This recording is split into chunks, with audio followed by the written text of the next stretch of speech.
Welcome to this episode of Atlanta Live. I'm Aurea McGarry. And I'm Mishael Porembski, and we're coming live from our studios in Norcross, Georgia. And as always, during this live broadcast, there's a number on the screen that we want you to use to call in to pray with our prayer partners. They're standing by to pray with you right now. The number is 770-300-9828, and we'll stay up through the entire show. You also can watch us on the internet and stream live at www.watc.tv. And don't forget, we have an app. There's an app for that. Apple TV and Roku and Truly. We also want to let you know about our all-day coverage of the National Day of Prayer this Thursday on May 3rd, starting at 9 a.m. I'm really excited about that because I'm going to be here. That's amazing. So they can tune in. We're praying all day on the hour. So that's a wonderful day. So if you didn't know that this Thursday's a day of prayer, this is our chance to tell them Day of Prayer. That's right. Because I know that we all have something to pray about. Mark your calendar. And there's numbers. There's power in numbers. There really is. Because if God says, if 2 or 3 shall gather together in his name, there he is. And then if we agree in prayer, touching anything, it shall be done. That's right. So that's why we do this, to come together. And I'm so excited to be part of it this year. So it's an honor. So on the hour, every hour this Thursday, tune in and we will be praying. So if you have a prayer request, those numbers will be up as well for you to dial in to pray live with somebody to support. Because we all need to support each other and stick together in this life. Community is really important, and it's so powerful when we pray together. And speaking of which, we're going to go to our prayer room right now, where Jennifer's going to give us all the details about the National Day of Prayer here on Atlanta WATC. Thank you so much. I am Jennifer McCullough, and I am coming to you live from our prayer room. And we have our prayer partners on standby, just waiting to pray with you and agree with you in prayer. And our phones are open. You can call 770-300-9828. I hear the phone lines already starting. And I want to tell you about something super exciting that's happening right here in the studios this Thursday, May 3rd, for National Day of Prayer. We have an amazing lineup of pastors from the whole Atlanta metro area that are going to be coming for a live prayer starting at 9 a.m. at the hour, on the hour, all throughout the day. So make sure that you call in with those prayer requests, and you can call 770-300-9828. It's going to be a powerful, amazing day. Now, back to the studio. Thank you, Jennifer. We're so excited again about the National Day of Prayer. Really Be sure to tune in on Thursday, May 3rd at 9 a.m. Now, tonight's guests, we have an amazing group of guests. I'm so excited to talk to them and the incredible ministries that they head up. Ben Mathis and Josh Lindsey with Mission Hope, and John Marsh. It's going to be an exciting night. We're so excited because you're not going to want to miss it. The testimonies are off the charts to give you hope and inspiration. This is the place to be for that. We also have our musical guest tonight, which is Marvin and Marvin, and they'll be here in the studio singing for you. In just a moment, they're going to be singing Dead and Alive. So we'll look forward to that. So don't go away. This is the place to be. Hope, inspiration, prayer, and music right now with Marvin and Marvin, Dead and Alive.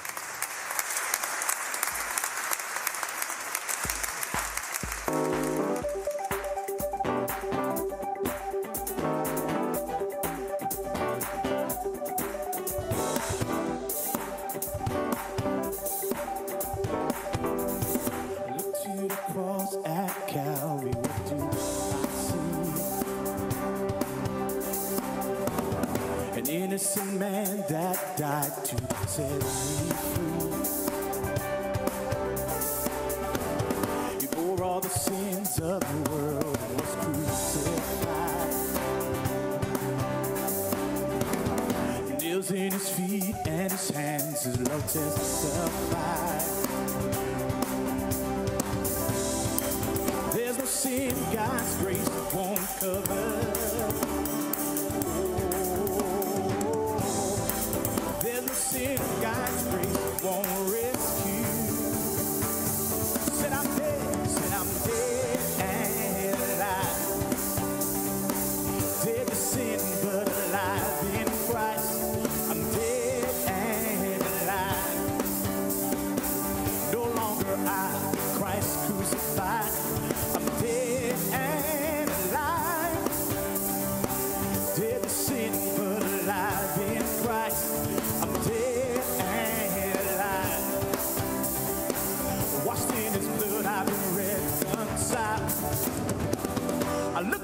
cross at Calvary, what do I see? Yes, in your death I find my victory. The power that raised up Jesus from the dead.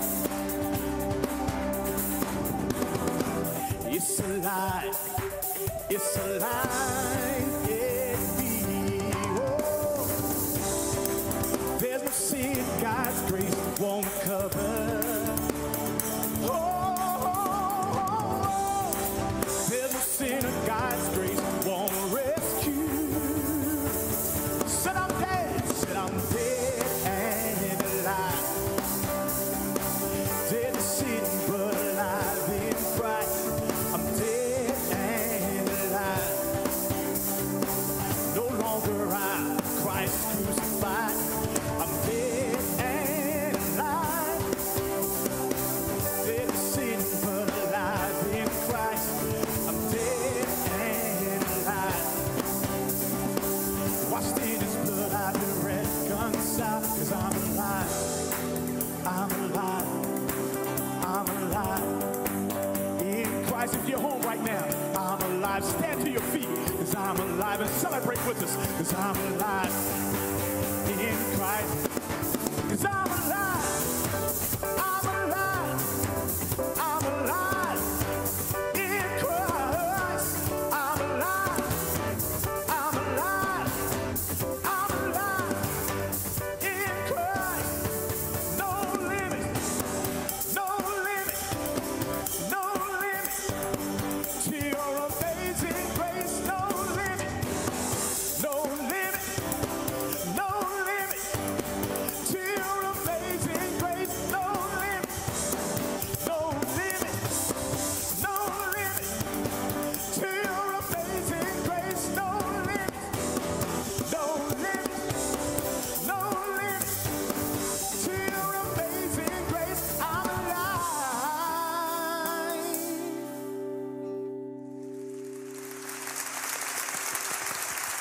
Wow, thank you, Marvin and Marvin. They are amazing. They're incredible. We're just having a great time in the I studio. know. I just love being here. I do too. Oh, I love the music part of this. It always gets us all up and ready, praising the Lord, and getting ready for our very first guest, who is a very special guest this evening that we're so excited to introduce. Ben Mathis, welcome to the show. Thank you so much. Oh, thank you. Good to be with y'all. So glad to be here. Ben, I know you've been here before, but there's going to be a lot of viewers tonight that have never seen you and don't know who you are. So first tell us who Ben is. Well, my background is I'm a Presbyterian minister, and I'm a Presbyterian minister who spent 17 years looking after about 150 Presbyterian mission hospitals, helping with people, money, and stuff to keep the hospitals going. And then when I turned... Okay. I'm the same age. But that's the time in life, if you're going to start something, that's the age because people start paying attention and they respect you a little. So at the age of 40, I cut my ties with a wonderful organization, and I went back over my own history and I thought, what was the most exciting thing you ever did? And when I was 30 years old, I was in a country called Zaire. I was in a village called Boulepe, and a hunter showed up who'd gotten lost in the forest. He spoke a language the missionaries had never heard. I took his picture, and then without a clue, I decided I would follow him back to his village. And the missionaries by now had just given up on me, so away I went. And to do this, I got in a dugout canoe with two little boys who took me up the Sankaroo River to find Chief Ekangusamu of the Dekasi tribe in the village of Balumbo on the far side of the Sankaroo River. Did you get that? That sounds like a great bedtime story. Yeah, I love this. What a novel. Take me on the journey. Well, when I was 40, I looked back over my life and I thought that was so much fun, using rivers, meeting people in very remote places, that we started an organization called ROW, and that stood for Rivers of the World. For about 18 years and 26 countries later, we primarily used rivers as a way to get to people. We would go down a remote jungle river and ask, what's the toughest thing about living here, and what do you want to do about it? So because of that, we had a very broad-based ministry of compassion.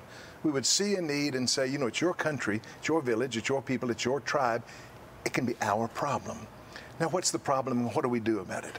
So whether that's a disease or a government issue or an agricultural issue, an educational problem, we would, of course, interject Jesus into every bit of that and use that as a way to impact lives on incredibly remote rivers.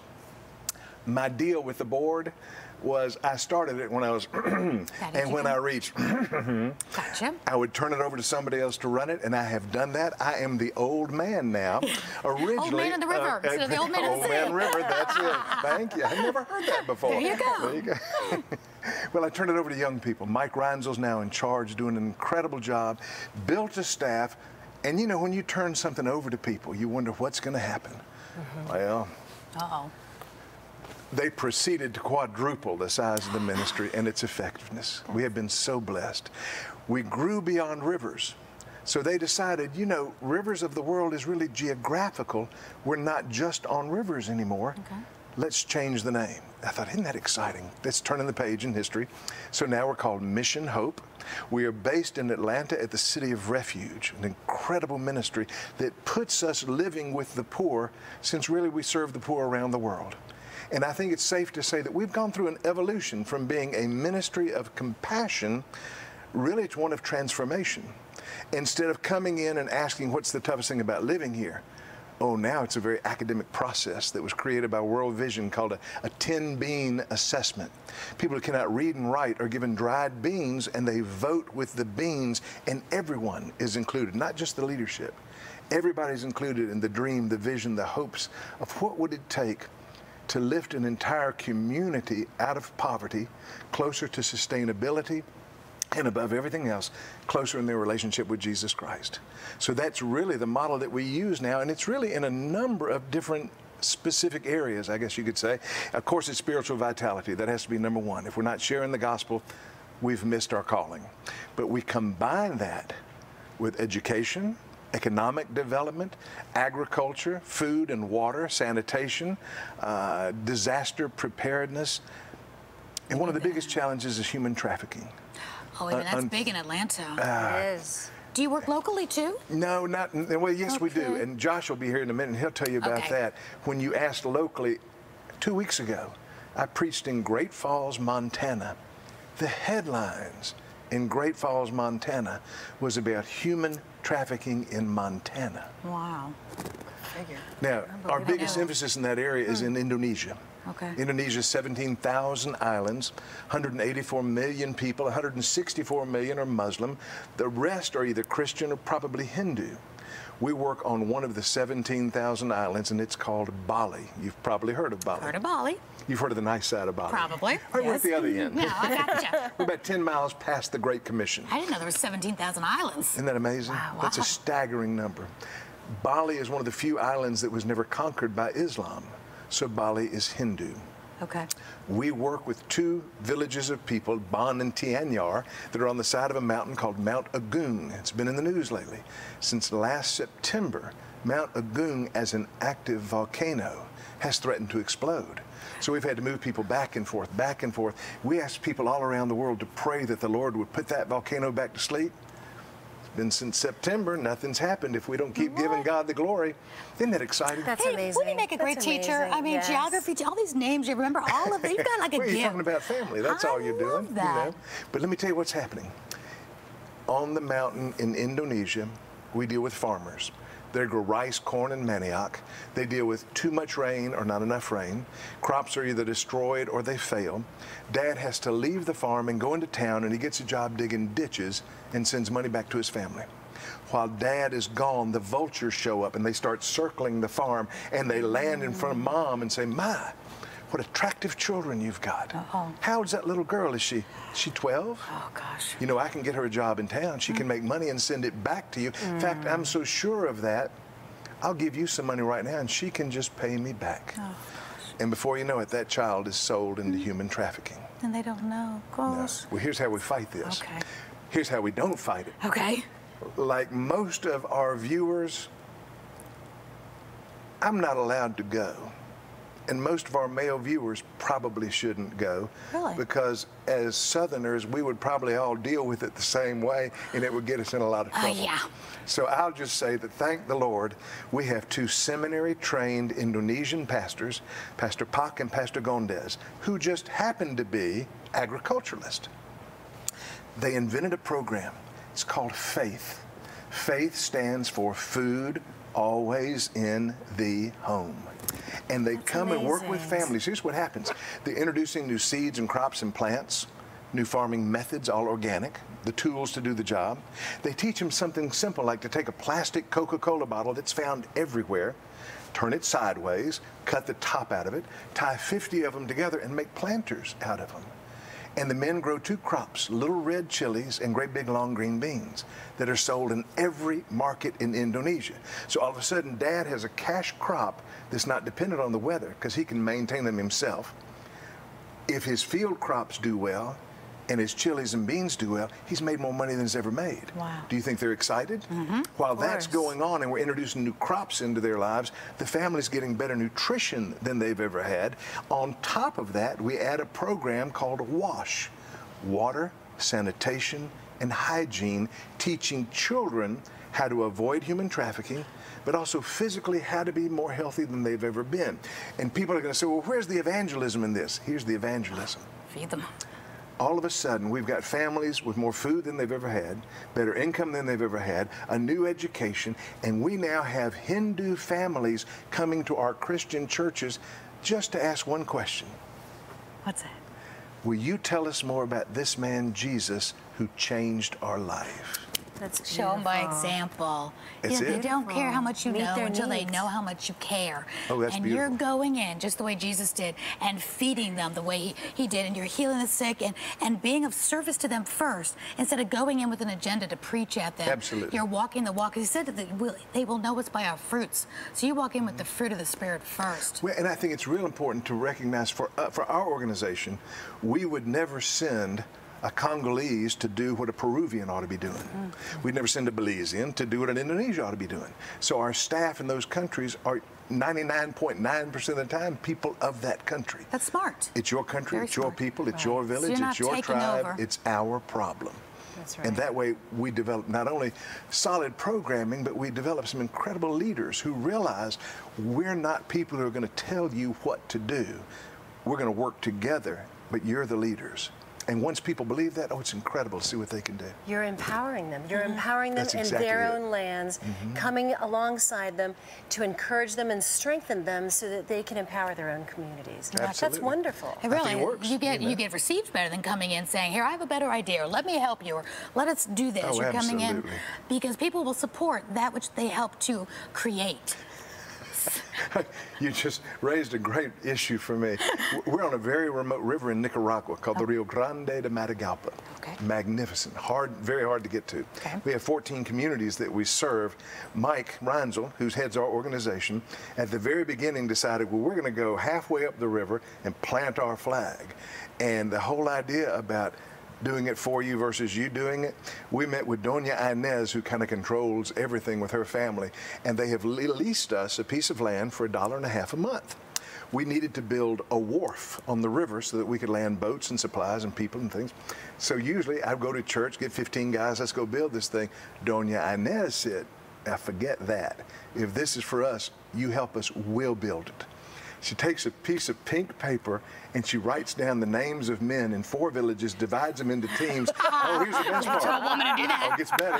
She nails it to the side of the outhouse wall and tells them to come read the outhouse. Congratulations, you've got a new job. I like the roundhouse walls better than I can see y'all doing the same thing.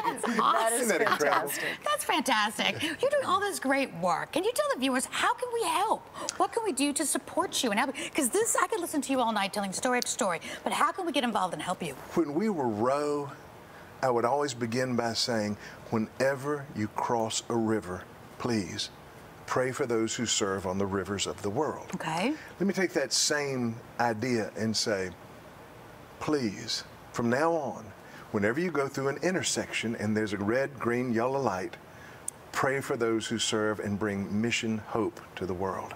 That way, every time you see a stoplight, I want you to pray for us. In Atlanta, every 5 seconds. That's what I'm I know, with the saying. traffic, We you'll be need getting that. prayers all the time. If we're not covered up in prayer, we're in big trouble. I can love promise it. you that. So that's number one. Okay. I would also say go to our website, which is missionhope.org, I think /Atlanta, and you Okay. can learn all about our work and ways to be involved. Come and see us. Again, Josh is going to pick up on this, but we have moved our offices to the City of Refuge in downtown Atlanta. It's an incredible, and we can visit. Really unbelievable ministry, and we were planted right in the middle of that with some of the most creative, exciting people, many whose lives are in transition, and we are learning so much from them and the impact of poverty in America and how that impacts what we understand as poverty overseas. So it's just an incredible breeding ground for ideas in ministry. Well, that's right. So if somebody were to come see you, what would that entail? We would come down to help, to roll up our sleeves, or to just see what's happening? You know, to hear the answer to that, you have to wait and talk to Josh. Okay, so that'll be the second part, so nobody can go away yet. I'm not going to steal his thunder. Let's forget that. So I know quick. I'm so sorry. No, go ahead. I have a quick question. Now, throughout this process, throughout your journey, what are the top maybe 2 or 3 lessons that you have learned in your journey with the Lord as He's using your life to impact other people, our viewers who are watching? What can they learn from you in terms of utilizing these lessons in their own life? For me, one of the biggest lessons I've learned is that when I step off a plane, the very first thing I say is, I'm home. And that way I don't want to be somewhere else. So if it's Bangladesh, if it's Congo, if it's Thailand, when I step off the plane, I'm home. That's the first thing I've learned. I love that. The second is that it doesn't matter where you're from. It doesn't matter what race you are, what color you are. It really doesn't matter who you are. We all want the same things in life. And in Atlanta and other big metropolitan areas, you know, we have people from all over the world. And the joy of that is that all of those people are looking for the same thing. They want to love their families, they want to be safe, they want a roof, they want food, they want clothing, they want education for their children, and they want to share in their love of the Lord. And if we start looking at the people around us and the things that we have in common, then the things that separate us will fall away. That hits home, too, just in America alone, just to think of that. Let me give you one example. Please do. There's a city in Paraguay called Ciudad del Este, Paraguay. It's home to 25,000 Hezbollah terrorists. Hezbollah is a recognized Lebanese terror organization. I went there when I heard about it just because I couldn't believe they were in our backyard. And I went to meet the head man, whose name is Mohammed Yusuf Abdullah, to get him to introduce me to the local Lebanese Muslim school. Mr. Mohammed, who ran the school, met me, and I said, can I help your school? And he said, no, we don't need any help. I said, what about this? What if we pair your school with a Christian school in America and let these kids get to know each other? And he said, there's no way that's going to happen. So I left, came back home. 6 months later, I went back, partnered that Muslim school with a Christian school in Lawrenceville, Georgia. These kids could see each other by Skype. They sent banners back and forth and T-shirts and scrapbooks and CDs of music and DVDs. And when the kids started talking, they realized they even listen to some of the same music. They have some of the same slang. They all go to McDonald's, but the biggest difference was the Muslim kids don't order McRib. Now, that was in 2012. And leave it to McDonald's to bring the world together. What can we say? I love it. 2012. When do you think the last time I heard from those Muslim kids was? When? Yesterday. Yesterday, yes. So yes, awesome. Malak, my friend, has grown up. She's gone through college. She's in medical school in Lebanon. And right now, the only way I would know it, she's back in Paraguay visiting her family today because she stays in touch. You can't tell me that someday those kids won't meet. And when they do, there will be peace among them. And the kids from America will be sharing the love of Jesus with those children. I'm so glad you're coming back for the next segment, because the way you work this and the way you just bringing people together and letting God do what He does, instead of it being, you know, so like invasive or forceful or here's what we're going to do. It's like you're bringing them together because we all have this in common. I love that. More in common than we do apart. Amen. It's so true. And thank you so much. Now, if people want to connect with you, what is your website? missionhope.org/Atlanta. Great. We're not done with you. You're coming back. We're going to bring on somebody else to join you. Look forward to it. After we get to some music, so don't go anywhere, because I think we're going to hear the turkey story as well, right? Oh, absolutely. So they're not going to want to miss Happy that. to share. Thanks. Good, good. And do you still go back? Still going back?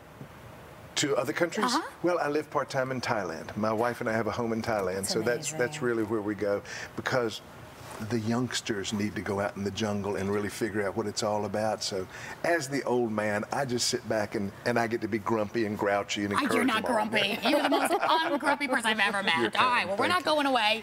Let's go. We have some more music to go, and we're going to come back with you. We do. We're going to be listening to Marvin and Marvin, Good, Good Father. They're great. Yeah, I'm glad they're coming back. They are. I'm so excited.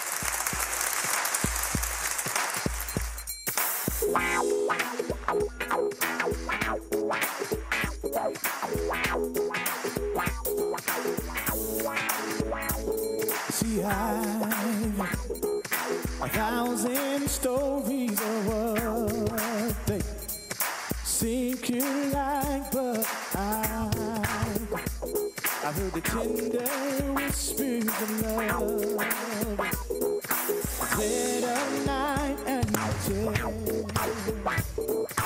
that you're pleased and that I'm never alone.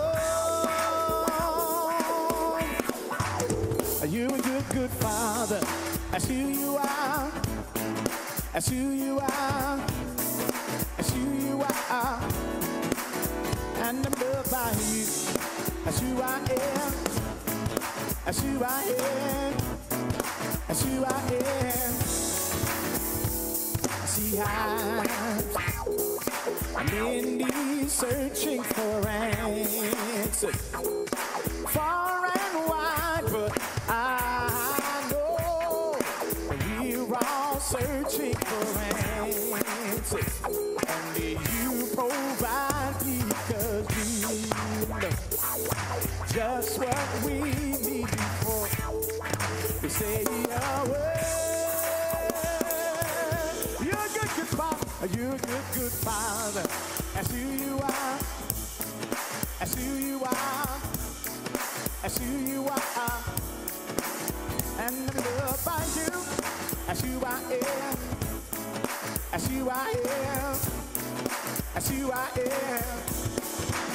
Are you a good, good father? That's who you are. That's who you are. That's who you are. And I'm loved by you. That's who I am.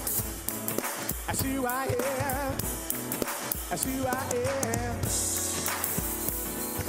Perfect in all of your ways.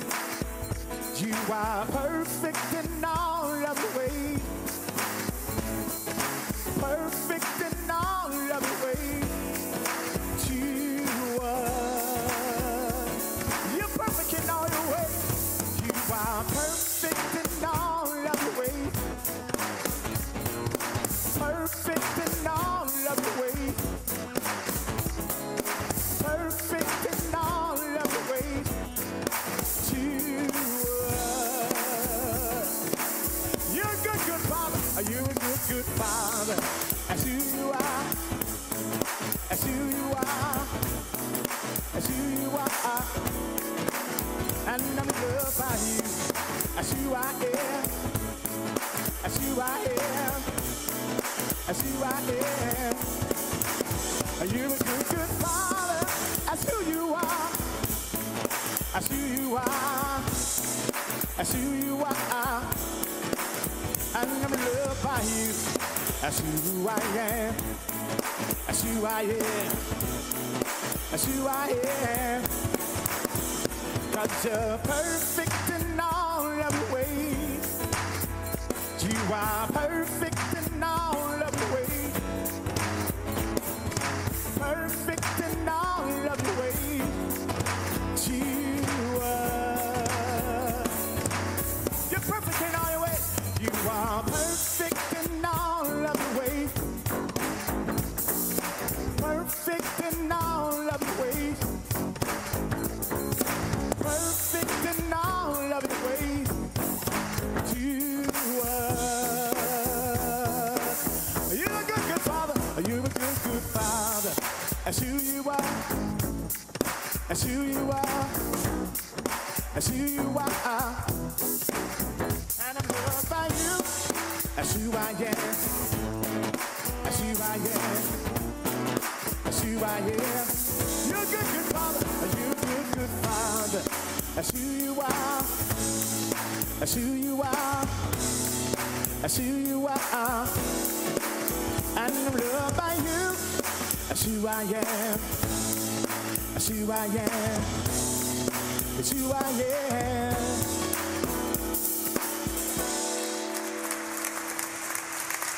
Thank you so much. I love that music every time. It's beautiful. Well, today we are back with Ben Mathis and Josh. I'm sorry, Josh, tell me your last name again. Lindsey. Josh Lindsey of Mission Hope. We're Welcome. so excited Hey, for you to be here. Join them. Thank you so much. That's awesome. And we are so excited to hear more about what you're doing. Why don't you tell us how you two know each other and how you got involved, Josh? So how we got connected is a fun story behind that. Oh, good. We like stories. Yeah, I am a musician, so I've been doing music for a while, and so for about 15 years I've been a worship leader, different things. And one of the things I would love to do is partner with other nonprofit organizations or ministries, and I would write songs for them, you know, to kind of go with their mission or with a theme to a conference or whatever. So I had partnered with another organization, foundation. I had written a song for a conference they were doing. And they asked me to the conference to play the song, to kind of go with the theme. And that's where I met Dr. Ben and Mike. Played the song for him, and he won't tell you this, but Dr. Ben is actually a great musician as well. So no, we didn't tell us that. Yeah, I know he won't tell you. Part. What do you play, Josh? I play the guitar. Okay. Guitar and piano. So I wrote a song for these guys. So Dr. Ben and Mike there, they presented about what was Rivers of the World at the time. Dr. Ben came to me and said, hey, I think it'd be great if you would write a song for Rivers of the World. And I was like, yeah, man, I'd love to do that. So we got together at a Starbucks up in Johns Creek, I think it was, one day, and talked about McDonald's. No McDonald's. So we sat around and talked about song ideas and landed on kind of a song about the project in Nicaragua. Started writing, spent some time, man, I spent a lot of time on that song. A lot of time on the song. And then wrote they a song, changed the name of the organization. And so I wrote a song for Rivers of the World, So and then they rude. changed the name to Mission Hope. So I joke and say the song was so bad that they had to change the name after it. Well, somebody's got to take the blame, right? That's good. I like that. But it was good. So that's how I met these guys. Okay. And then over the next 2 years, just developed a relationship. And then Mike called me up one day out of the blue and said, hey, we're having a staff retreat. I would love for you to come and just lead worship for our staff over the weekend. So I did. Invited me to the staff retreat. I stayed on over the weekend, sat in the back of the room listening to all the amazing stuff that Mission Hope was doing around the world. And all I can say is my heart was burning on the inside. I mean, I was weeping, honestly. I was crying at the back of the table, just feeling like this is a God moment for me. Listening to what they were saying is the dream that God had put into my heart. And they didn't know that. They couldn't have What known was it exactly? What was it that really drew you in? So for years, I've been involved in mission work. I mean, I went to Honduras for the first time when I was 11 with my dad. And so I've been involved since then on. And I've been a part of healthy mission work, and I've been a part of some unhealthy mission work that just doesn't, you kind of leave scratching your head like, man, was that really a meaningful trip? And so over the years, I just began to ask the question, what does it take to really bring transformation to a community? You know, I mean, I'd go to the same places over and over again and see people trapped in the same situations, just this endless cycle of hopelessness and poverty, and you'd come back the next year, it's the same thing. And I believe we were doing some good stuff, but in the end, you just kind of start thinking, man, what does it take to really see transformation? I sat in the back of the room at the staff retreat with Mission Hope, and I heard what it takes, basically. I began to hear them articulate a vision and a mission that brings sustainable transformation to communities, and a way to measure that, and a way to know what you're trying to get at. And I listened to it and thought to myself, that's what I want to be a part of.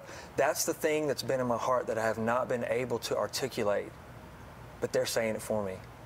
And man, I wanted to get in on it. I did. I know.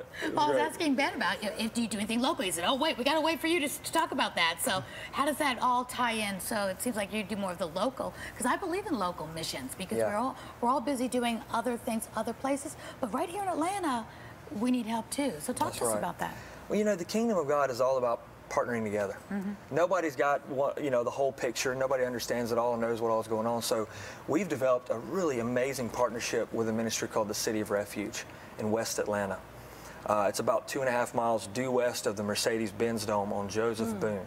wow, that is right in the heart of the city. Yeah, it's the heart of the city. It's a difficult neighborhood. It's been 30314 is the zip code that it's in. Pretty much tops the charts in every negative statistic you can think of. Wow. And City of Refuge has been in that community for over 20 years, doing really similar work to what Mission Hope is doing around the world. That is bringing community transformation. Walking alongside, you guys talked about it in the first segment, really walking alongside people in their journey, equipping and empowering them to bring about change. So is that really the secret sauce? Because, you know, there are, like you say, there are so many different missions. What makes Mission Hope unique? I believe what makes us unique is, Dr. Ben touched on it, 99.9% of the people we work with and send into the field are local people. So we have a strong commitment to developing and discipling local churches and local leaders to lead change in their communities. So if you go to a place where Mission Hope's at work, you're not going to see a bunch of people from the United States there doing the work for them. You're going to see local people taking ownership of the process and having skin in the game, and they're the ones bringing about change, so that when the day comes that Mission Hope scales back, they're still there doing the work. I think that's your secret sauce when we're talking about sustainability, because they can't sustain it if you do it all for them, and then when you're not here, what happens? Everything falls away. That's right. It's like your legacy. You need to leave it for them to pass on. Right, that's not truly empowering. If you go in there and you're doing all of the work for them, you know, they need to learn to be leaders in their own community, so it sounds like that's what you're doing. Tell us about what the 1-8 experience is. Yeah, love to. So in Acts 1:8, Jesus tells the disciples, you're going to receive power when the Holy Spirit has come upon you, and you'll be my witnesses in Jerusalem, Judea, Samaria, to the ends of the earth. Mission Hope is at work already at the ends of the earth. Some of the places that we work in are so remote, 24 hours plus travel time to get there. And but we wanted to create an opportunity where churches and organizations could get exposure to our work without the challenge of international travel and at a tenth of the cost. You know, international travel can be expensive and difficult, but we wanted them to get a taste. And our partnership with the City of Refuge provided that opportunity. And so we created the 1-8 experience as a way to get, I'll say, global perspective with local access. Okay, since City of Refuge is a place that's doing similar work to what we're doing. Now, granted, the context is a lot different. So West Atlanta looks a lot different than Indonesia, but the underlying principles are the same. That's community-empowered transformation, right? That's what they're doing here. So we bring people in that can stay for the weekend, Friday, Saturday, Sunday, or they can come for the entire week. And it's a combination of interactive learning, service opportunities, and then ways that you can learn to engage on a deeper level with Mission Hope. So it's kind of a 3 pillars that we build a weekend. So for people that could never see themselves even traveling, going to see if they get that whole experience. Exactly. What a great idea. Yeah, so it's just kind of I like to say it's kind of a first step towards what we hope is a long-term missional engagement. Here's what's really cool. Some of the tools that Dr. Ben talked about at the beginning of the first session, the 10C technique and all that. Right. We're going to teach you some of those things. Okay. The churches are going to come in. They're going to learn some of the tools and practices that we use in the field. And then you get to go back to your community and begin to say, hey, let's take some of these tools and let's apply them to our community and begin to learn how to get at the root issue. You know, I'll say this. A lot of times, if we're not careful, we're just kind of looking at the fruit of things and not really dealing with root issues. And so we try to, you know, deal with a crisis, and we end up just shining the fruit up. You know, what you got to do is you got to get at the root. And so a lot of our tools are designed to help leadership learn to dig deeper and deeper into root issues. And so you're going to learn a lot about that when you come down and spend some time. So they come from all over the country? Oh, I'm sorry. They come from all over the country? Yeah, absolutely. Cool. So we just had a group in from Cincinnati, Ohio. Nice. Yeah. So if somebody wanted to get involved with you, what kind of programs are you offering, or how can they get connected? Well, the first step would be to go to our website, missionhope.org/Atlanta. You can go on their website. It'll give you lots of information about how you can get involved. The kinds of programs you would be doing, and I'll just kind of lay out what a weekend would look like, is you would come in for the weekend, come in on a Friday afternoon, and we would do a brief orientation, talk about who Mission Hope is, who City of Refuge is, and how that partnership works. And then we take you on a tour of the City of Refuge. The City of Refuge is 210,000 square foot of warehouse space. Really? Wow, yeah, that's amazing. Every square inch of it is being used for community transformation. I mean, they've got a transitional housing ministry, 250 women and children living on campus, wow. job training, free medical clinic.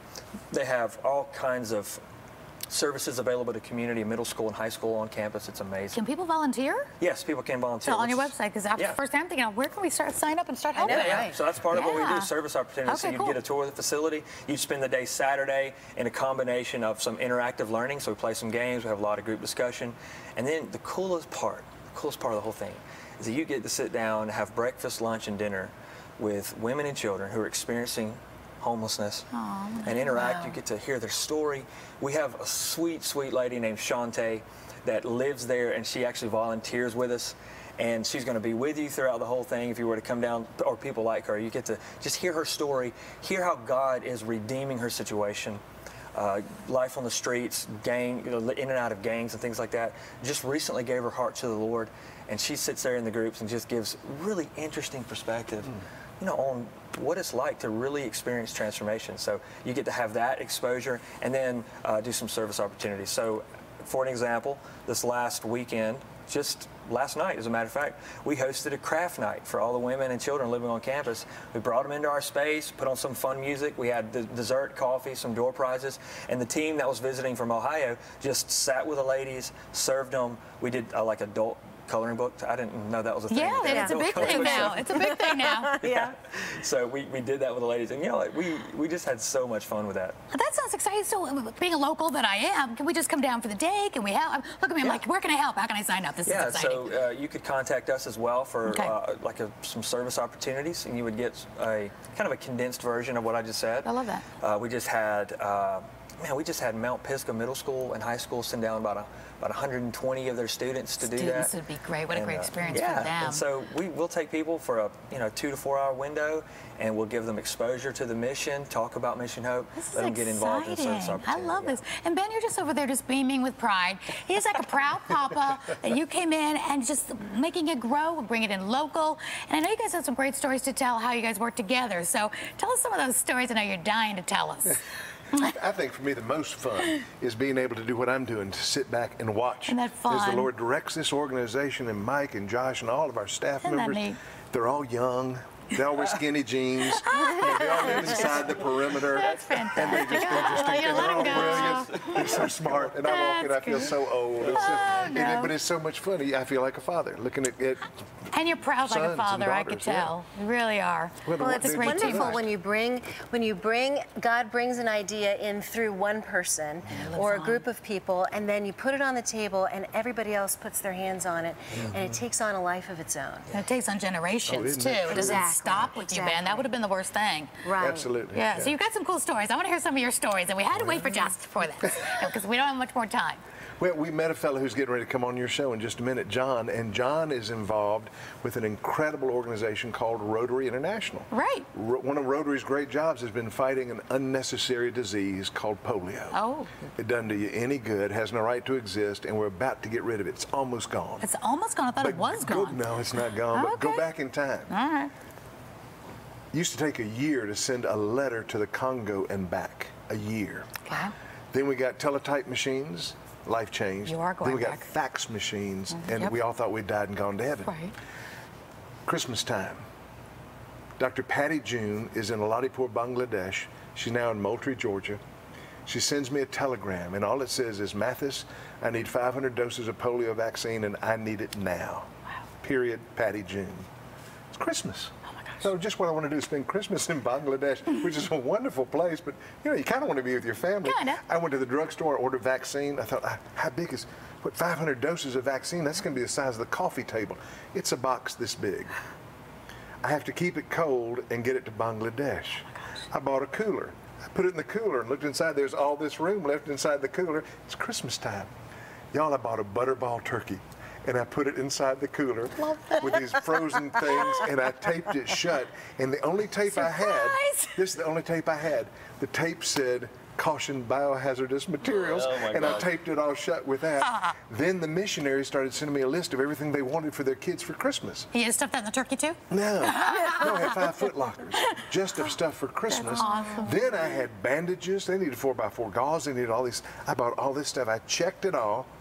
It got all the way to Bangladesh. When I got there, you get a list of things you're not allowed to bring in the country. I had it all. I had it all. I had everything on that list. I got my luggage, and the missionaries were standing outside, and they saw me. When they saw the luggage, you could see their eyes just go. Aww. And one of them walked away. I mean, they thought this is the end of the end. I laid hands on every one of the boxes, and then I looked around for a customs agent, and I found this fella, and I walked over to him, shoved my luggage right up there, picked up a box of gauze, threw it at him because it doesn't weigh anything, hit him in the chest, and I said, "You can help me." And he said, "What?" I said, "You can help me. I need to go." He goes, "Well, what's in the box?" I said, "Oh, it's 4x4 gauze. Open it. If I open it, I'll get gauze everywhere." Oh, look at you. He goes, "Okay." And he sits behind him. I thought, oh my goodness. Did that with all my gauze. He kept sitting behind him. Get to a Foot Locker. "What's in the Foot Locker?" I said, "Well, it's presents for the people I work with. You must open it." I said, "Oh, if I open it, I'll get presents all over the place." Oh, that could be messy. And he says, "Just a peek." And I said, "Okay." I undid the lock. I opened it. I went, boom, put the lock back on and stood there. And he looked at me like, "How dare you do that?" He goes, "Okay." And he sits behind me. With the favor of God. Got him on a roll. He did every last thing. We got down to the cooler. Uh-oh. And he goes, "What's in there?" And I said, "It's polio vaccine." I didn't tell him there was some butterball turkey in there. I confessed that on TV. I didn't tell him. But I did say, "There's polio vaccine. You must open it." I said, "No, I get polio vaccine all over the place." I had my kind of routine going. I didn't want to break it up. He stared at me, and he goes, "Okay." And he sits behind him. By now, the missionaries are outside watching me through the glass wall, weeping, just weeping, hugging each other, crying. I hope I can tell this. Aww. Get my thing, and I grabbed the card. I'm going to shove it out the door. I'm good to go. And as soon as I turned around and I pushed away, he goes, "Wait a minute." And I just stopped, and I thought, oh, here it is. I'm done. They're never going to see me again. Turned around, yes. He goes, "Why are you doing this?" He goes, "Oh, I'm doing it for the Lord." He goes, "You are?" And I said, "Yeah." And I just sat there, and he goes, "You may go." I get goosebumps. And the missionary kids had presents. The clinic had 4x4 gauze, and the children got immunized against polio, and we ate a butterball turkey in the jungles of Bangladesh. You even get to eat the wrapping. What courage! What courage! You just showed up. They asked you, and you showed up. And you just had that peace and didn't have that And then stress. God opened the doors. Opened the doors, but it was very frightening at the time. I was very sure young. it was. At the time, it scared me to death until he said, "You may go." Oh, my Everything inside went, oh. Thank you for sharing that with us. Thank you. Oh my God, I love that. Can you see now why I wanted to, after hearing him Yes. talk, I'm like, man, sign me up for that. I want We're to so coming. I know I'm going to be making a trip over to where you are in Atlanta. Exactly. And City of Refuge, Yeah, right? We've only got like a minute or two left. What would you most like our viewers and for us to know that we can do to help you, pray with you, website, just, you know, in closing, what would you most like to share with us as we wrap it up? Yeah, so I think visiting our website, we've got some great breakdowns of our work, the villages, names, faces, people. We would love to mobilize the church here to begin to pray for our workers. We've got workers on the front lines that sometimes they feel like they're alone.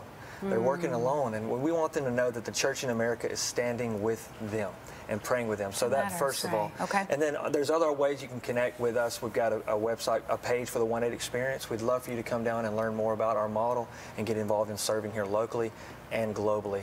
And that'd be just a great place to start. Oh, I'm coming. You already got me. Absolutely, Yeah, I am I'm on too. my I'm going way. to bring friends. Absolutely. Yeah, And Ben, that'd be how great. about you? And are you still working globally? Still working globally. And I would say on the website, we have what's called a dashboard that in real time in the different areas we talked about will show the progress being made in real time in our nice. villages. So that if someone wants to invest in, what is the term? Mike uses it all the time. An ERR, an eternal rate of return. Yeah, that's Eternal rate of return.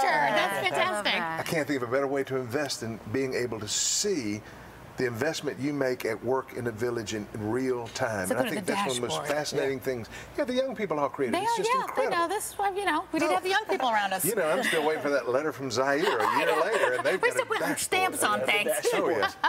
Well, you couldn't make a better segue. Josh, we talk about prayer. People think that, oh, yeah, we'll just pray for you, pray for you. That is a major milestone. We're so excited about the day of prayer coming up, and that we have the prayer room here where the viewers can look at that number on the screen throughout this entire program, every time it's on, and pray with somebody in the prayer room like we're going to do right now. We're going to go back to the prayer room. Can you put us on the list for your day of prayer? Please. Absolutely. Consider it done. You're on the list, and we're going to the prayer room now. Back to Jennifer to hear more about what's happening over there. So thank you for being here so much. Thank you. We are just having an awesome time in our prayer room this evening, and I just want to encourage you to continue to call in. That number is 770-300-9828. And also remember, our lines will be open starting at 9 a.m. this Thursday for a National Day of Prayer. I want to introduce you to my new friend, Marissa Daniel. Yes. Marissa, just share with us a little bit about the prayers that are coming in tonight.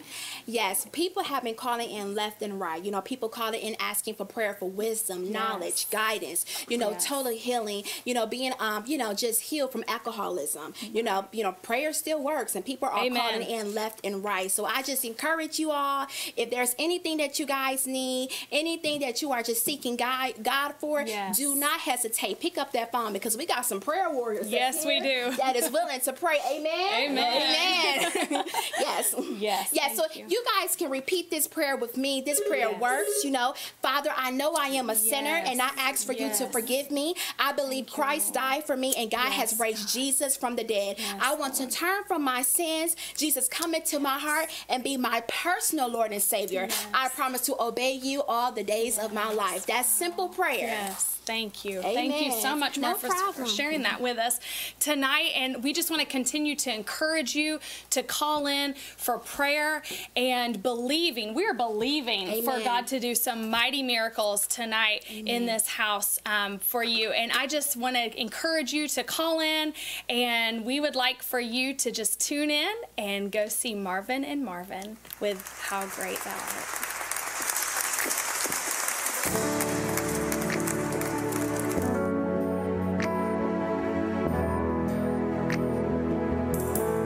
Thank you for this moment that you give us now.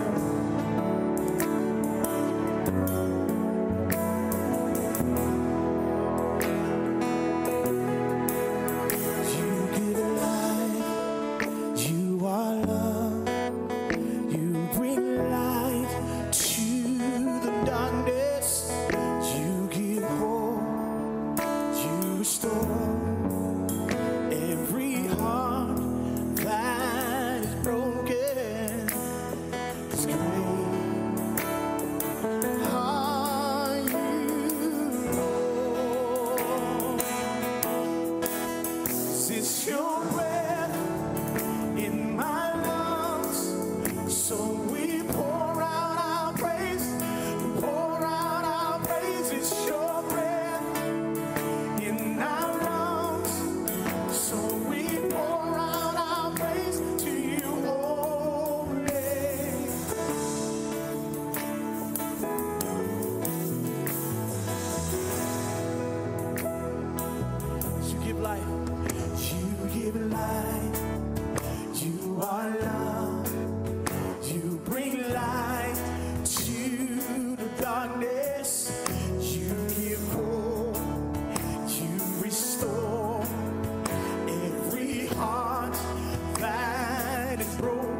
Great are you, Lord.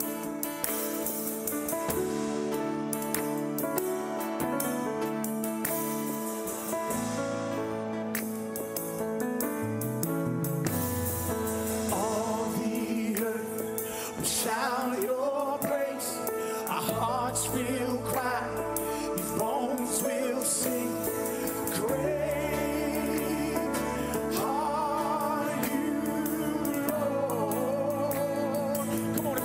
Stand and sing this with us. All the earth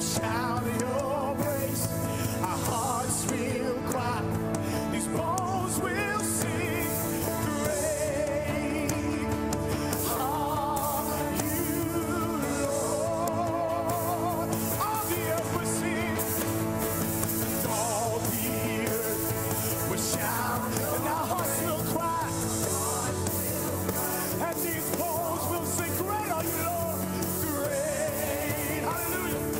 Are you, Lord? Is this your breath? Is this your breath in our lungs? So we pour out our praise. Pour out our praises. Your breath, thank you, Lord, in our lungs. So we pour out our praise to you. It's your breath, Lord. It's your breath in our lungs. So we pour out our praise. We pour out our praise. It's your breath. Thank you, Lord, in our lungs. Hallelujah. So we pour out our praise to you. Holy, 'cause great are you, Lord. You're great, you're mighty, your majesty. Great are you, Lord. King of kings and Lord of lords, we worship you today. 'Cause great are you, Lord. Great are you, Lord. We thank you here today. We worship you here today. Be magnified, be glorified. You are worthy, Lord. You are worthy, you are worthy, you are worthy, you are worthy.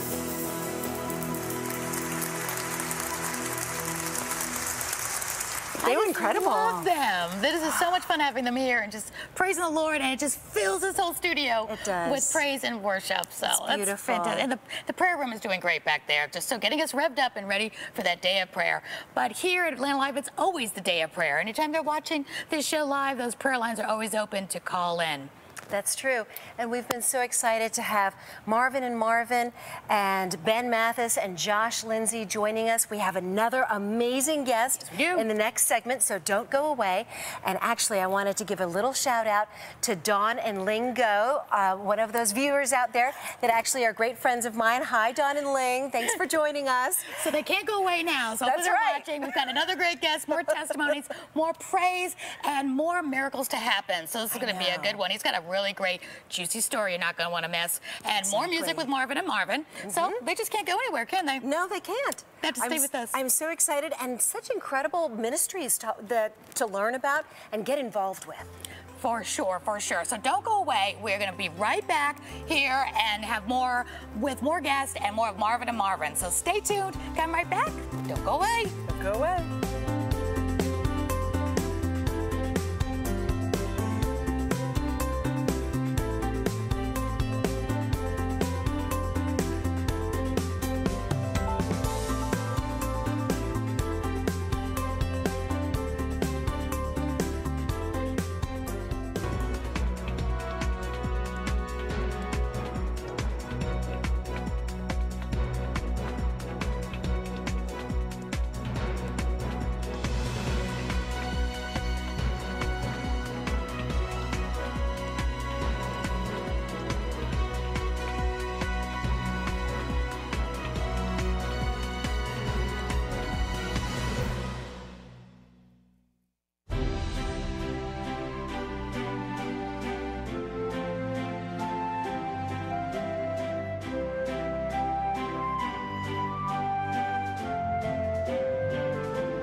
Welcome back to the second half of our show. I'm Mishael Porembski. And I'm Aurea McGarry.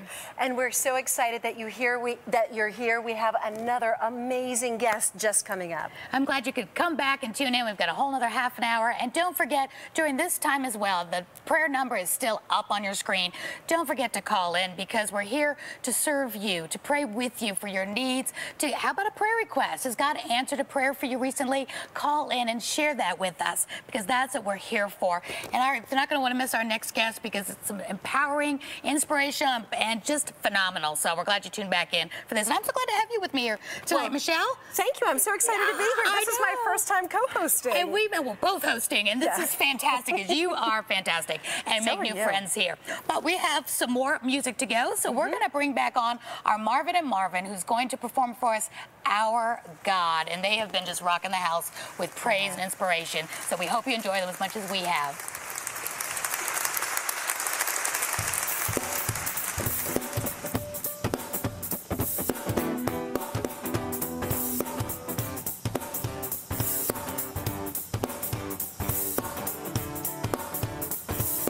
Water you turned into wine. Open the eyes and the blind. There's no one like you. None like you. Into the darkness you shine. Out of the ashes we rise. There's no one like you, Lord. None like you. Oh, our God is greater and our God is stronger. God, you are higher than any other. Our God is healer. Said he's awesome in power. Our God. Water you turned into wine. Water you turned into wine. You open the eyes and I'm alive. It's no one like you, Lord. None like you.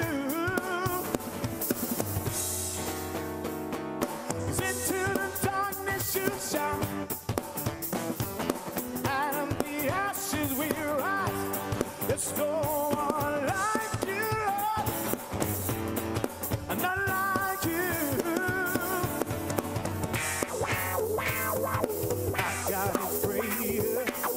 God is stronger. God, you are higher than any other. Our God is healer. I said he's awesome in power. Our God. Our God. And if our God is for us, then who could ever stop us? And if our God is with us, then what can stand against? And if our God is for us, then who could ever stop us? And if our God is with us, then what can stand against?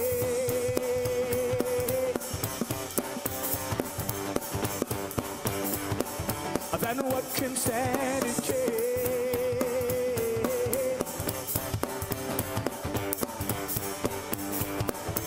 Cause our God, come on. Cause our God is greater and our God is stronger. God, you are higher than any other. And our God is healer. I said he's awesome in power. Our God. Our God. Let me do this right here. He's greater and he's stronger. More powerful than any other. He's healer. I said he's awesome in power. Our God. Our God. Said he's greater. He's greater. He's stronger. More powerful than any other. He's healer.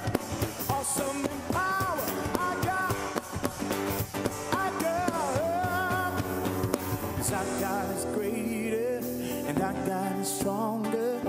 God, you are higher than any other. And our God is healer and awesome in power. Our God. Our God. Oh, oh, oh.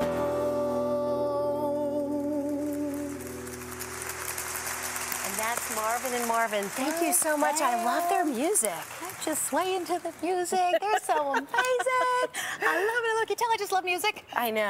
It's beautiful. Do. It's beautiful. What a privilege. It is. It speaks all languages. It just speaks to our heart. So we have another wonderful guest in the studio, John Marsh. We're so excited that you're here. Thank you for joining us. Welcome for joining us. Welcome. Pleasure to be here with you. So, John, for those who may not know you, tell us a little bit about yourself. Well, I guess I should probably start with the fact that I am an ordained minister of the gospel. Wonderful. And so I'm a dad. You're a dad. How many kids? I have 4 kids. Wow. 2 girls on the outside, boys in the middle. Girls on the outside. Yeah, Never to put that way. Absolutely. Yeah, Keep them in check. Keep them in check. I love it. So I've got 26-year-old, 24-year-old, 22-year-old, and soon to be 20-year-old. Oh my So goodness. I'm an empty nester. Okay, you're an empty nester. Absolutely. So we do community work as well. So we're involved with a lot of different organizations, from the Gideon organization, international, as well as the Rotary International, and as well as the Laurensville Lions Club, and of course the church. And also have a foundation that I am the chairman and the president of. It's called the National Education 2020 Foundation, and we're right here in Peachtree Corners. Oh, tell us about that. I love nonprofits. Yeah, go for it. So what happens is, I don't know, maybe 4 or 5 years ago, maybe even more, but I was in a place called Minnesota. I had about 1,500 people come in to the state from a company called Starkey. And I was able to meet a gentleman who was like the 3rd largest hearing aid manufacturer in the world. His name is Bill Alston. And Bill has an organization called the Starkey Foundation. And in sitting there listening to Bill's story, Bill collaborated with the Global Foundation, and they decided to put 10 million, a million pair of hearing aids on people worldwide over a 10-year period span. So basically 100,000 people per year times 10. It's a million. Okay, so that for me just made tears come from my eyes. I was like, I never seen such a humble man that was such a wealthy man, such a powerful man, but such a man of humility. And I was moved by that. I was like, they're actually going around helping people for free. And so that was new for me, because I had an adage when at one point I was a very, very successful person in ICARE in the state and throughout the state. And I had a term that I would often use with some of my higher-ups. If it doesn't make money, it doesn't make sense. And I'm ashamed of that at this point, because everything doesn't have to make money in order for it to make sense. And so I had a path. God took me on a path of humility. And through that, I learned that the philanthropic work and the work of serving people is very meaningful and is very Christian in nature. I love that you said that, because other people think the same thing. There's nothing wrong with making money so you can support your philanthropic passion, which is great.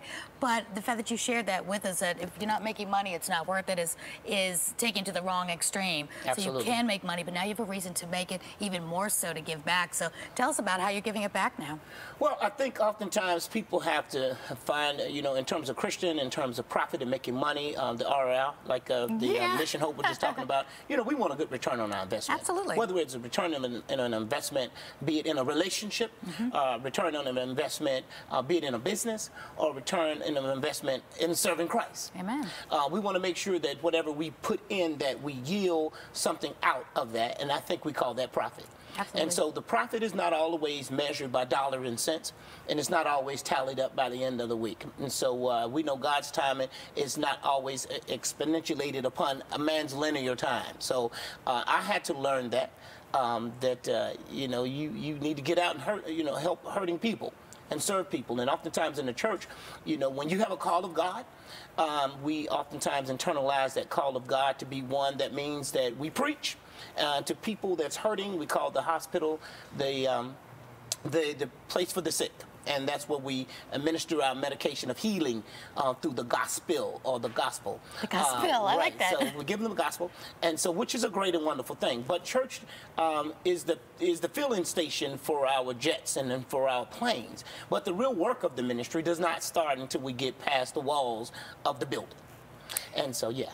So As we were talking before, I heard a little bit about your journey, and you had said that at one point you had the second largest eye care business in Georgia, and God took you on a transformational journey. And I think it might be really helpful to our viewers to hear, you know, when you go through a traumatic or a tragic time and then it causes triumph, but the space in between there is the stuff that really inspires people. Could you share that journey with us? Absolutely. It's called the transition zone. Oftentimes when God is transitioning you from one place to another, you know, because God has a plan for each and every one of our lives. And I think oftentimes we go to college, we go to school, and we have our visions and our aspirations and our endeavors. And so the key word that I keep using is I have. And so what the Lord wants us to do is try to, in some kind of way and fashion, to empty ourselves that we can find out what the purpose and plan for the Lord's life is for us. So I became very successful in doing what I was doing. Had a successful family. Was married for over 25 years, very successful. My children's mother was extremely successful. I'm a product of a divorce. But I think oftentimes, you know, when something happens in the family, I think it's a good idea for the leader of the family or the head of that family, which is the man, according to my belief system, that God calls the man to be the head, to take the responsibility of the ship going awry. And I think for me, oftentimes, it's kind of coming into, I was not born with money. I was not born wealthy. I guess, you know, in the family that I was in, I didn't know we were poor. We were born in a home, had a house, brick home, but it wasn't the same. It wasn't the same that my life became. And I think for me, the money, the ability to purchase pretty much whatever I wanted to purchase, and to not even really to be sensitive to my, at that time, my wife's voice, to just kind of just do what John wanted to do. And in doing that, I was pastoring as well. And I think that, you know, God allows us free will. But now you can get to Nineveh the easy way, or you can get to Nineveh the hard way. And I chose, unfortunately. You're getting to Nineveh, that's for sure. Oh. You took the really, really hard way. I took the rough and rugged road. A lot of people do. It's okay. Right. So, and so with that being said, I became very arrogant with the money, and I became very pompous and just, you know, basically, you know, ego on steroids. And God had a real strong lesson he had to share with me. And so my encouragement is to try to find the balance, strike the balance, stay humble. You know, all the rivers and all the waters in the world, they run to the lowest place. I think if we tend to just allow to get over ourselves, I mean, you may be great, you may be wonderful, but you're not all of that. The glory belongs to God. Amen. And it's about the people and not about me. Did you have an aha moment, that turning point that you talk about? Because you're saying at one point, you're laughing. At one point, you were the pompous, and then now you're humble. Where is that connection? I think it became the connection when I recognized that the house that I was living in, which was a pretty large house, that I no longer had the money to sustain that house. That I no longer had the money to sustain the luxury cars and the fencing lessons. And, you know, I remember when my oldest daughter had gotten accepted at the LSU. And she said, Daddy, what should I do? I said, well, sweetheart, I said, the money that Daddy has had for the battle that I'm getting ready to go in, I don't think you should depend on me for that, because this is not going to be what I thought it was going to be. I'm in for a rough ride, and I brought it on myself. So I want you to make very, very good sense with the decision you're getting ready to make as it relates to your undergraduate degree. I think you need to get the Hope Class Scholarship and stay in Georgia. What a great role model you are, though. You're saying, you know, you take responsibility. We should all take responsibility for anything that we know, you know, made some bad choices. Good for you. That's a great testimony, because nobody's perfect. We all made bad choices. Well, I think when you do not take the responsibility, it just continues to stretch out the trip to Nineveh. I think what God... trip to Nineveh back. Yeah, because, you know, ultimately, I think I was talking to a lawyer many years ago. I said, why do they always give the person a ticket that hits the person in the back? And she said, because you were the last person that had the natural reaction to not hit that individual if you wasn't following too close. So based upon the fact that you hit them in the back, it was because you erred. And so I think we need to just man up or woman up, or just fess up to whatever role it was that you played. It's not even about the other person. It's about you figuring out your journey and figuring out how to become a better you. So I really think that God takes brokenness, and that's really when his light shines through us. So you've got this incredible, the National Education 2020 Foundation that you head up. And how has God taken you, you know, through your difficult time into a time of triumph? And how does that help other people? Well, it's interesting because I hate to admit this, but at one point I had become so elevated in my own mind that there were certain people that was no longer on my radar. For instance? Hurting people. Wow. People that were hurting, people that did not have means. They weren't in my circle. They weren't in my friend group. They didn't have my phone number. They couldn't call me. Wow. So God says, okay, you think you're on an island. I'm going to bring you back down. That's why Jesus said he was touched by our infirmities. He had to come down and actually know what it was like to spend lonely nights, or know what it's like to be cold, or know what it's like to be rejected. And so he said, John, I've given you a great run. I've allowed you to have some wonderful, amazing experiences. But John, you botched some stuff up too, and you got to come back and fix that. Everything, John. And the main thing I need you to see is I need to see you, and I need to see, for you to see me in it all.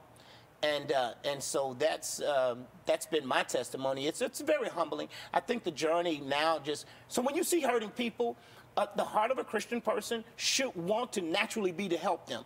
Now, you have to decide what help looks like, because giving somebody $50 every time they get paid, a week later, that's not helping them. That's enabling them. You want to sustain them like we're talking about before. Right. Yeah. Right. Empowering and sustainability. Right. We're teaching them how to fish. Yeah, absolutely. There you go. Right. And how does the 2020 Foundation do that? Well, what we do is we don't try to help everybody. Okay.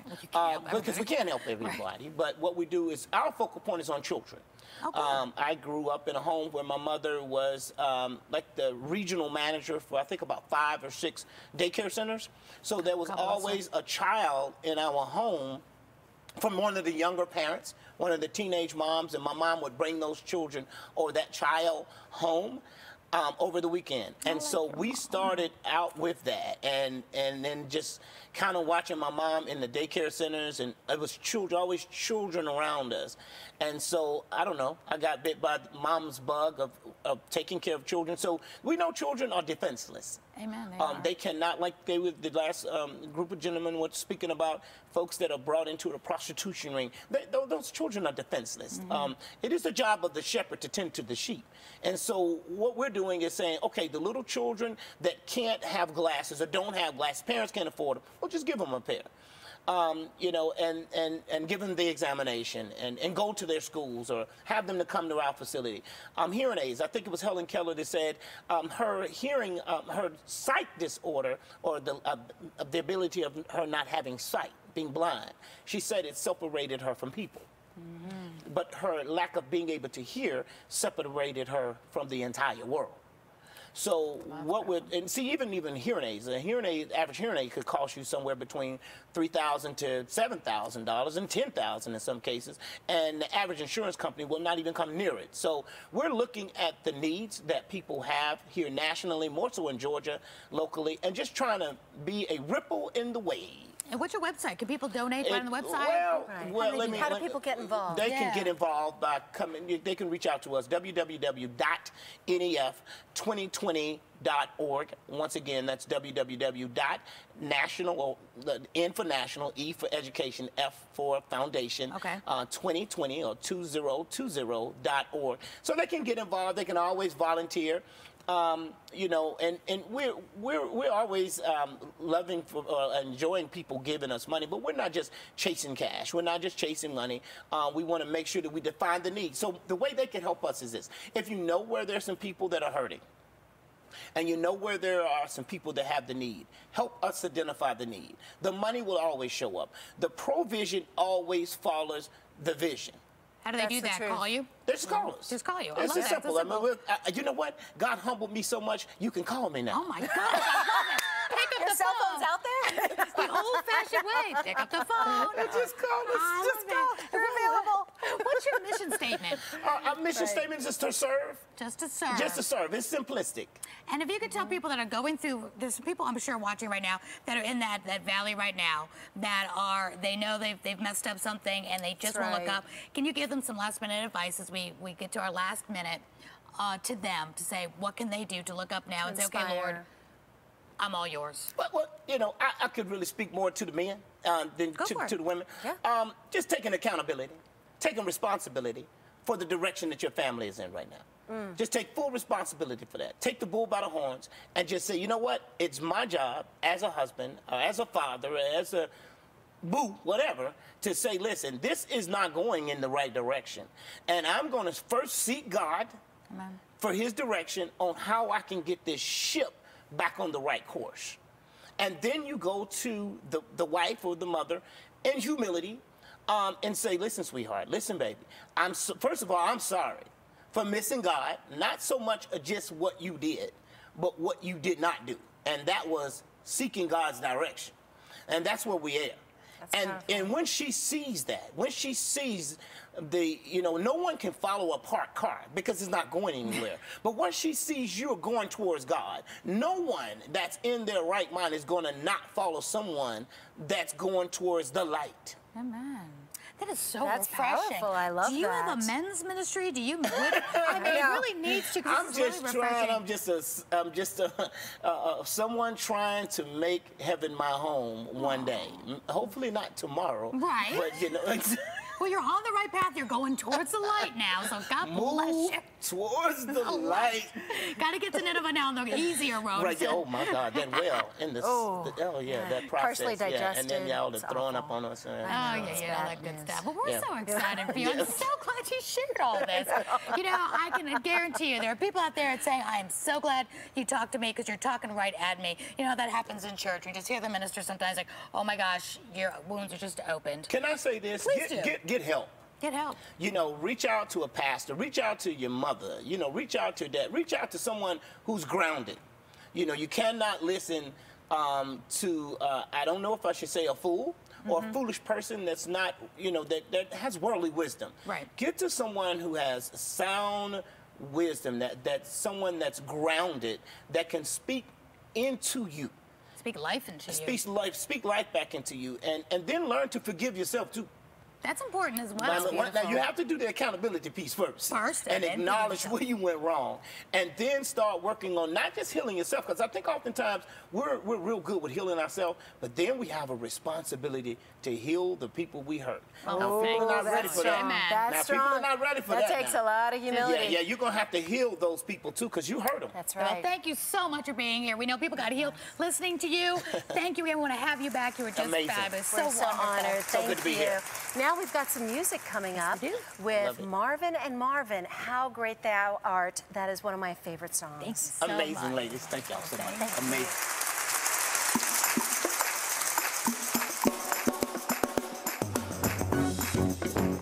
All right, we're going to give you a little bit of New Orleans worship. Come on, if you your house, if you hear, come on, stand on your feet.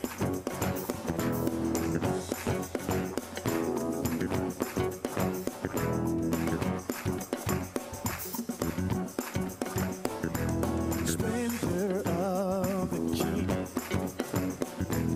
clothed in majesty, let all the earth rejoice, all the earth rejoice.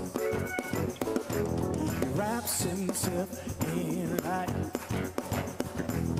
Darkness tries to hide. Trembles at his voice. Trembles at his voice. How great is our God? Sing with me, how great is our God? Oh, sing how great. How great is our God? Age to age he stands. Time is in his hand. Beginning and the end. Beginning and the end. Godhead three in one. Father, Spirit, Son.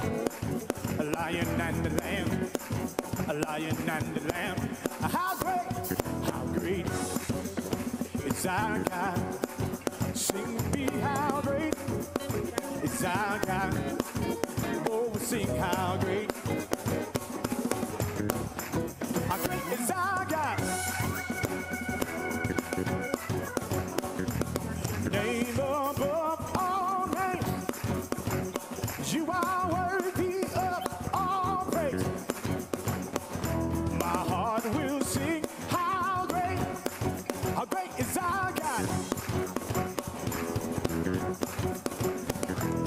Name above all names.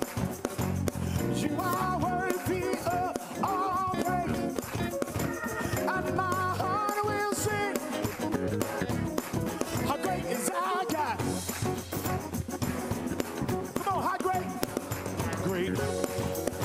is our God. Sing with me, how great is our God. Oh, we'll sing how great is our God. Come on, how great, come on, is our God. Sing with me, how great is our God. Oh, we'll sing how great is our God. Hallelujah. Woo, that was awesome. That was awesome. Once again, that was Marvin and Marvin, and a slight correction, it was How Great is Our God. Thank you so much, Marvin and Marvin. We loved it. They were great. And Jennifer, thank you for coming on the couch and joining us to close up. Yes. We want to talk more about encourage everybody. The day of prayer is Thursday. That's right. May 3rd. I will be here to help pray with everybody. And I know you'll all be with us too in spirit praying. And tell us one last thought about prayer on Thursday. Oh, it's going to be awesome. It starts at 9 a.m. We're going to have prayer at the top of every hour. Some amazing pastors from all over the Atlanta metro area. And it's, I'm believing that God's going to do some mighty things that day. You know, I have an idea. How about National Day of Prayer every day? Wouldn't that every be a thought? day? No, yes. really? Every day. We have had we all just took time to pray room tonight. Isn't It's that been cool? awesome. Because together God there is good. power. There's power in prayer together. Yes. So Amen. join us. We're glad you joined us tonight. Thank you for being here. Mishael, Jennifer, all of us together. We're glad you could be with us at Atlanta Live. And join us again next time right here in Norcross, Georgia. God bless you. Have a great night. Bye-bye.